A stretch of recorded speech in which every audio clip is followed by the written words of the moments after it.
Hi. Hi. Hi everybody. Hey there. Hello everyone. Salam sejahtera. 各位大家好。 Good evening, my fellow Singaporeans. My name is Chee Soon Juan, and I am the Secretary General of the Singapore Democratic Party. I'm Dr. Paul Anantanbaya. My name is Benjamin Queen. I'm Min Cheong. My name is Robin Low. My name is James Gomez. My name is Wayin. I am Daman Huri Abbas. I am Tan Ji Se. I'm Alfred Tan. Support me and support the SDP. Please support us, support SDP. Support the SDP. Support the SDP. Support the SDP. Sokong SDP. Hingga ke panisaya ng kate dito. 支持農能，支持民主黨。 Support us to help build a democratic Singapore based on justice and equality. I invite you, my fellow Singaporeans, to stand up and walk.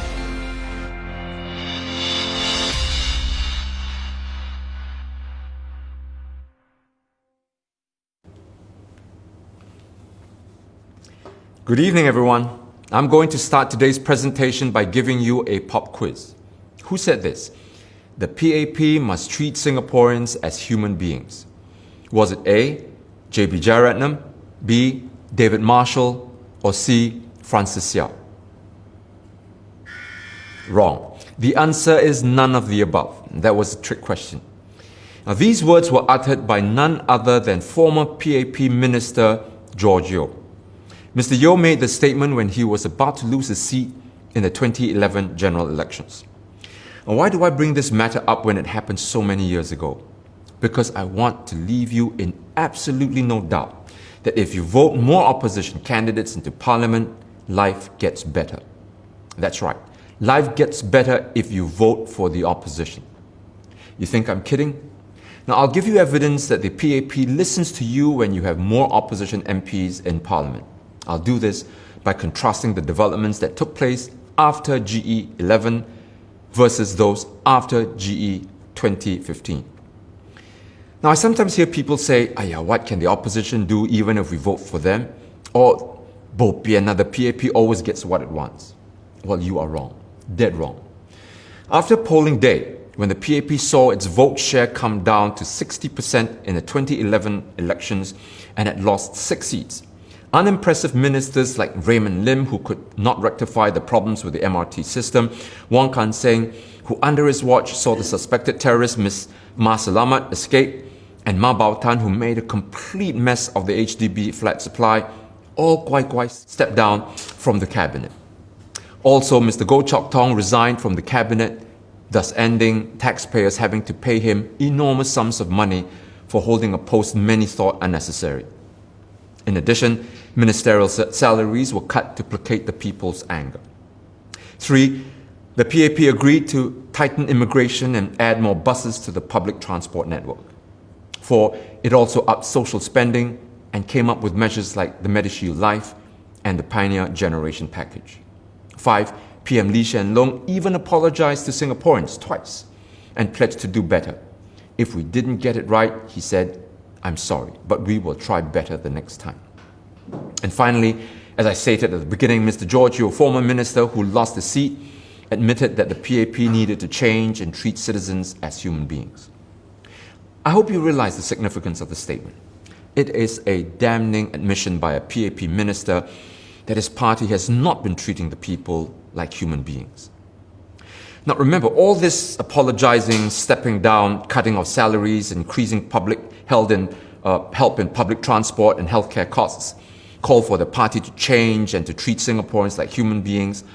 All this took place when the PAP lost a few seats at the 2011 election.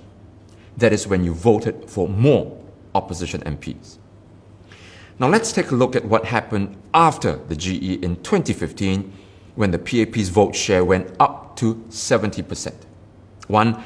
Within the first few months after the elections, the PAP started to raise prices for a series of items which I listed out in my previous speech. If you haven't watched it, please do so.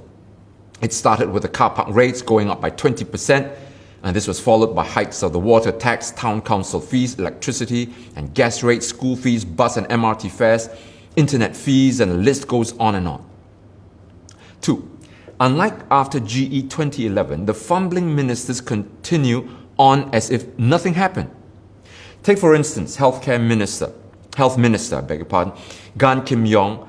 He remains in his post even after repeated debacles like the hepatitis C outbreak in SGH in 2015, where 25 patients were affected, of whom 8 died. Then his ministry's HIV registry data system was leaked, which affected more than 16,000 individuals. There was also the hacking of the SingHealth database, the biggest ever hacking incident in Singapore's history that led to the theft of 1.5 million patient records. Tan Tock Seng Hospital personnel failed to properly sterilize dental health equipment used on patients. And can you remember the Zika virus? The first case was detected on 31st July 2016. MOH had preliminary results before this was confirmed on 27th August 2016. That's nearly a month, but decided not to inform the public because it did not want to create a false alarm. And compare this to Wong Kan Seng, Raymond Lim, and Mao Bao Tan, whom I mentioned stepping down after 2011 when his percentage of votes came down. But now not only does Mr. Gan continue in his post, despite all these debacles, he was appointed to head the task force with Mr. Lawrence Wong to deal with the COVID pandemic. Are you surprised that things went so wrong? 3. Unlike after 2011, when the ministers took a pay cut, they become even more arrogant after the 2015 GE when you gave PAP your votes. Now, Mr. Goh Chok Tong said this in 2011.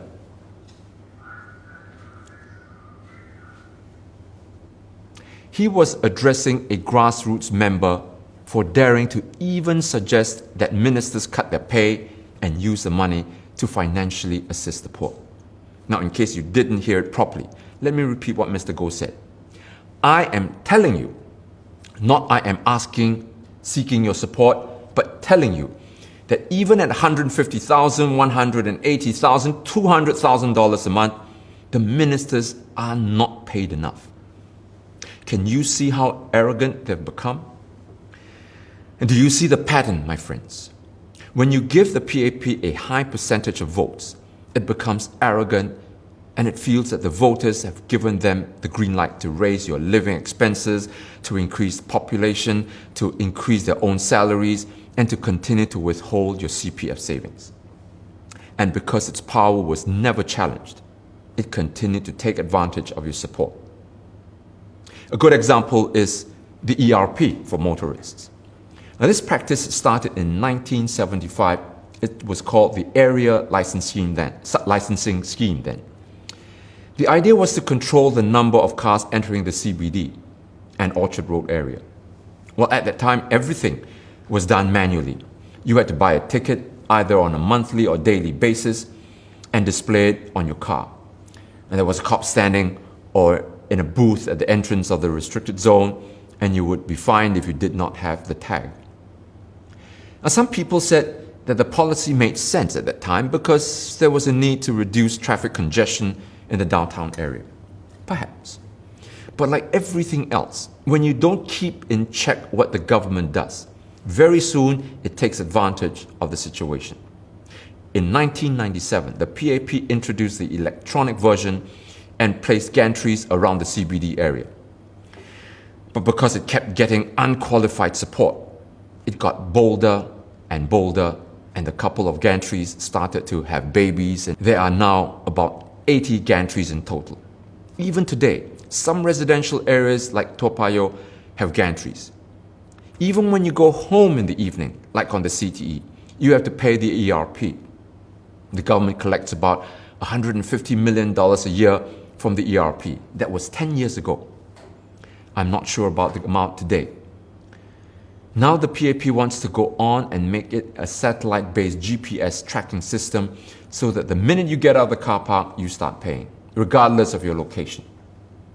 The same thing for our CPF funds. When first started in early 2000s, the minimum sum scheme, now called the retirement sum scheme, retained $80,000 of our CPF savings.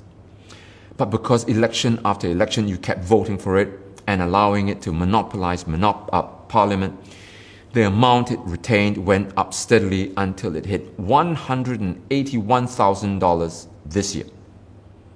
Now this kept increasing. They kept increasing, I beg your pardon, the GST from 3% to 5% to 7%, but you kept voting for them. They kept increasing your HDB price, making it what international housing analysts say are, quote unquote, seriously unaffordable. You kept voting for them. Do you see how you've reinforced the PAP's behavior? And do you see why Lee BY can become so arrogant and scold the people, calling us "xi gui gia" and saying "akong tui wana ani ho zai si" lang titiko complain? And this is not a government that serves the people. It is one that lords over us. Like fire, the PAP is a good servant, but a bad master. And you know why it has become the master? Because every time they demonstrate their arrogance and power, the people reward them even more by voting for them so overwhelmingly. On the other hand, when you vote in more opposition MPs, the PAP listens to you and moderates its behavior and cuts back on its excesses. Again, don't take my word for it. This is what the late Dr. Toh Chin Chai said. When the PAP and the opposition were 26-25, the government was sensitive to issues and was circumspect. When you've got a strong opposition, there's consultation. Now, Dr. Toh is not just an opposition dude. He was the Deputy Prime Minister and the founding chairman of the PAP. In other words, they listen to you when you cut down its vote share, but not when you vote for it so overwhelmingly like in 2015. Now let me explain how in this election you can make the PAP stop these excesses. Now the SDP is focusing on our 4Y 1N campaign. We make it plain and explicit. We're asking voters to say yes, number one, to suspend the GST until end 2021 and not increasing it to 9% after 2021. Yes, number two, to provide financial benefits for retrenched workers. And yes, number three, to giving our bottom 80% of our retirees $500 a month.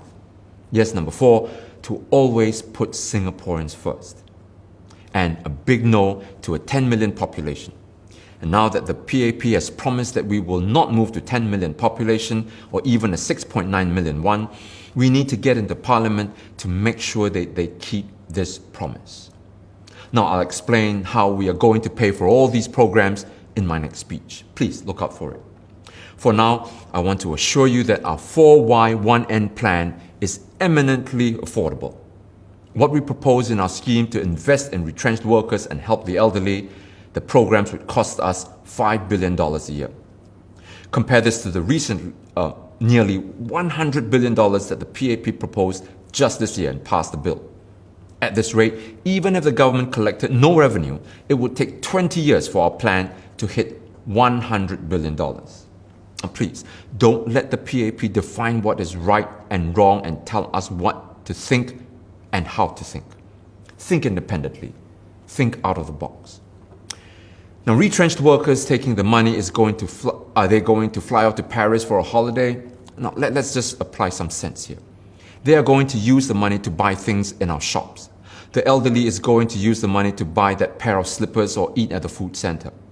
All this is going to help our local businesses, unlike the money we keep paying to foreign workers who then send the money back home to their home countries. Now, if you vote for the SDP and our candidates get into Parliament, what message do you think the PAP will hear? They will hear that you want these 4 yeses and 1 no because we are making it absolutely clear that our campaign is about these 5 issues. But if you don't elect us, then the PAP will get loud and clear message that you don't mind the GST being increased to 9%, you don't want to receive any financial support if you get retrenched, or you don't want $500 for our elderly retirees. If you send the SDP to Parliament, do you think the PAP will be so stupid to ignore your message? It didn't dare after the 2011 GE. The reality, the moral of the story, my fellow Singaporeans, is that there is nothing to be gained by giving the PAP all the seats. Now, there are altogether 93 seats up for grabs in this election. Whether it gets all of the seats or 47 seats, it makes little difference to the PAP because it still forms the government. This is called a simple majority. The government can still pass bills and function with a simple majority. As I said in my previous speech, you cannot trust the current set of ministers to act in your interest. They will say the sweetest words and make the most assuring promises. But as events over the last couple of years have shown, they will break their promises if there is not an opposition in Parliament to hold the ministers to their word. You have the chance in this election to correct and bring some balance into the system. Will you throw it away again? And we must spread the word. Now, there is still a segment of voters who are not familiar with what's going on. Tell all your friends about tonight and what you've heard. Share with everyone what you watch and read on our Facebook. Then encourage them to do the same. Be our advocates and our activists. There's so much to do, so much that you can do. And for the sake of this country, for the sake of your future, your children's future, get involved. The worst thing that you can do is to watch passively from the sidelines and do nothing. Volunteer. We need polling agents. Donate. Buy our merchandise. We need funds for our campaigns. Buy my books. I need to make a living. And I've said it many times before, and I'll say it again. We want to appeal to your head, not just your heart. We want to change your mind, not just your vote. When you walk into that voting booth on Friday, we want to give you a reason, a strong and legitimate reason to vote for the SDP and not just against the PAP. In other words, we want you to vote intelligently and I hope courageously. Our policies are not based on some ideology. They are based on what you tell us, on what you see and hear, and what you are going through, what you want. You work hard, save up for your children, put aside something for your retirement. But these things are increasingly beyond your reach. We know that. We want to help. We can help. But we can help only if you allow us, by voting for us. And now that we have Facebook, YouTube, and I can communicate with you directly, this is just me. I am not the devil. I'm just another Singaporean bloke who happens to love his country very much. And for those of you who have walked with me all these years, I say thank you. For those of you who have just come on board, I say welcome with open arms. Together, let's go make change on 10th July. Vote for me, vote for my colleagues in Bukit Panjang, Marsiling UT, Holland Bukit Timah, and Yu Hua. Vote SDP. Thank you and good night.